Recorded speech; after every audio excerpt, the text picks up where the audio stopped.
Brazil coach Dorival জুনিয়রকে বহিষ্কারের পরেই বর্তমানে CBF এর সামনে বড় চ্যালেঞ্জ ব্রাজিলের জন্য একজন যোগ্য কোচ নিয়োগ দেওয়া।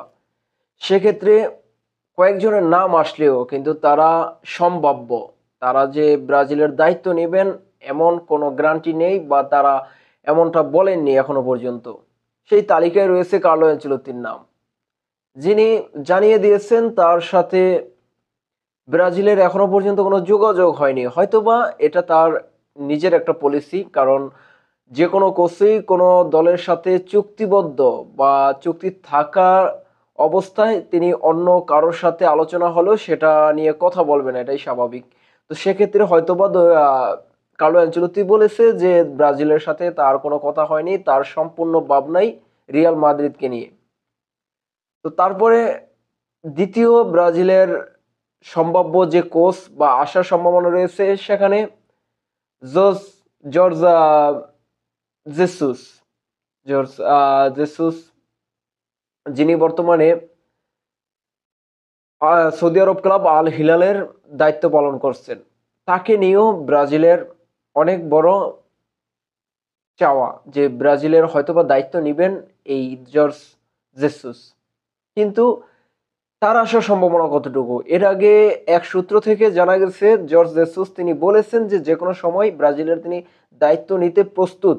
অর্থাৎ তিনি এখন বর্তমানে যদি সিবিএফ তাকে নিয়োগ দেয় তাহলে সে বর্তমানে আল হিলালের দায়িত্ব ছেড়ে সিবিএফ এ দায়িত্ব গ্রহণ করবে, এমনটাই তিনি জানিয়েছিল। কিন্তু আল হিলাল জানিয়ে দিয়েছে যে তাকে 2025 জুন মাসে যে ক্লাব ওয়ার্ল্ড কাপ রয়েছে সে ক্লাব ওয়ার্ল্ড কাপের আগে কোনোভাবেই ছাড়তে রাজি নয় আল হিলাল। অর্থাৎ তিনি ক্লাব ওয়ার্ল্ড কাপের আগে দায়িত্ব ছাড়তে পারবেন না বা নতুন দায়িত্বে আসতে পারবেন না।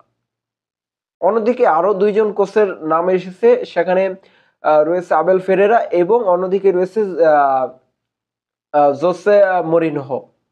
মরিনহো, এই দুইজন প্লেয়ারে কোচের নাম এসেছে ব্রাজিলের ভবিষ্যৎ বা সম্ভাব্য কোচের তালিকায়। কিন্তু এই চারজনকে নিয়ে অনেক অনেক আলোচনা চলতেছে, যেখানে সর্বোচ্চ পর্যায়ে মানুষ চাইতেছে বা ব্রাজিলও চাইতেছে যে ব্রাজিলের দায়িত্ব নিয়ে কার্লো অ্যানচেলত্তি। অন্যদিকে আহ জস জেসুস যদি কোনোভাবে অপশন এটা বিয়ের মধ্যে যদি কার্লো অ্যানচেলত্তিকে না পায় তাহলে হয়তোবা জর্জ জেসুস তিনি আসতে পারে, সেটা ক্লাব ওয়ার্ল্ড কাপের পরে। এই দুইজন কোচকে আমরা ক্লাব ওয়ার্ল্ড কাপের আগে পাচ্ছি না, এটা 100% কনফার্ম। কিন্তু অন্যদিকে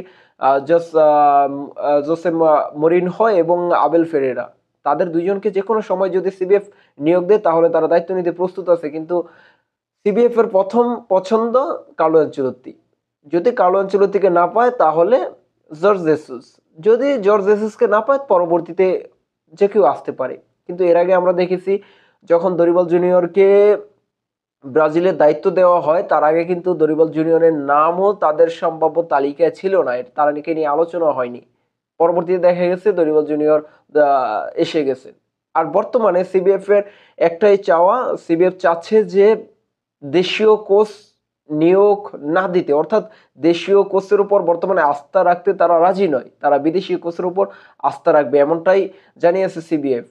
এজন্যই এই যে চারজন কোচ, যেখানে আহ কার্লো অ্যানচেলত্তি ইতালিয়ান কোচ, অন্যদিকে জোসে মরিনহো, আবেল ফেরেরা এবং জর্জ জেসুস, তারা তিনজনে কিন্তু পর্তুগিজ কোচ। এই চারজনেই, অর্থাৎ চারজনেই বিদেশি কোচ, বিদেশি কোচের উপর আস্থা রাখতে চায় সিবিএফ। এর আগে আমরা দেখেছি ব্রাজিল কিন্তু যত বড় বড় সফলতা, ব্রাজিলের সকল সফলতাগুলোই দেশি কোচের মাধ্যমে এসেছে। এই ব্রাজিল 2002 পর্যন্ত কিন্তু অন্যতম বিশ্বের একটা দল ছিল এবং তারা তাদের বিশ্বকাপ, সেখানে আপনারা জানেন যে 1994, 1998 এবং 2002, এই পরপর তিনটা বিশ্বকাপ আসরে কিন্তু ব্রাজিল তিনবারই ফাইনাল খেলেছে এবং দুইবার তারা বিশ্বকাপে বা অর্থাৎ তারা চ্যাম্পিয়ন হয়েছে।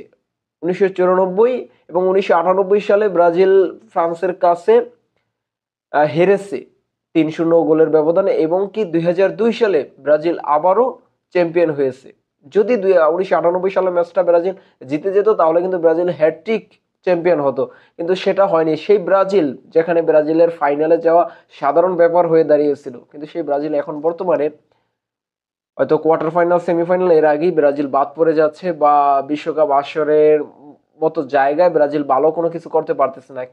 কি জন্য করতে পারতেছে না সেটাই দেখার বিষয়। এজন্যই সিবিএফ উঠে পড়ে লেগেছে যে তারা যে কোনো মূল্যে হোক ব্রাজিলকে সেই পুরনো রূপে দেখতে চায়। এজন্য তারা এবার, যেহেতু এর আগে 2002 থেকে 2025 প্রায় 22-23 বছর দেশি কোচের মাধ্যমে তারা খেলেছে, অর্থাৎ এখন বর্তমানে বিদেশি কোচের উপর আস্থা রাখতে চায়। বিদেশি কোচ আসলে নিয়ে দেখতে চায় 2026 বিশ্বকাপে তারা কি করতে পারে। ব্রাজিলের বর্তমান সামনে একটাই টার্গেট, সেটা 2026 বিশ্বকাপ। আর এই 26 বিশ্বকাপে ব্রাজিলকে অবশ্যই ভালো কিছু করতে হবে, এটাই সকলে প্রত্যাশা করে। এবং এই জন্যই সিবিএফ একটু সময় নিচ্ছে। আপনারা জানেন যে এর আগে দরিবল জুনিয়রকে সিবিএফ বহিষ্কার করেছে, তারপরে এখনো পর্যন্ত কোনো কোচের নাম আসেনি। যেখানে সম্ভাব্য তালিকায় কয়েকজনের নাম এসেছে, কিন্তু এখনো পর্যন্ত সিবিএফ কাউকেই নিয়োগ দিচ্ছে না। অর্থাৎ যে কোনো সময় আসতে পারে ঘোষণা যে ব্রাজিলের কোচ কে হবেন, এবং সেই তালিকায় যাদের নাম এসেছে হয়তোবা তাদের মধ্যে যে কেউ হতে পারে। এবং এর আগে যেমন দরিবল জুনিয়রকে নিয়োগ দেওয়া হয়েছিল, তাকে নিয়ে কোনো আলোচনা হয়নি, কিন্তু তাকে নিয়োগ দেওয়া হয়েছে। হয়তোবা এমনও কিছু হতে পারে যে আমরা যাকে নিয়ে আলোচনা করছি না, সেও সিবিএফ এর বা ব্রাজিলের দায়িত্বে চলে আসতে পারে। তো সেটা সময় বলে দিবে। তো ব্রাজিল, আশা করি ব্রাজিল সামনে কামব্যাক করবে, এবং সেটা খুব কঠিনভাবেই কামব্যাক করবে, এটাই প্রত্যাশা করি।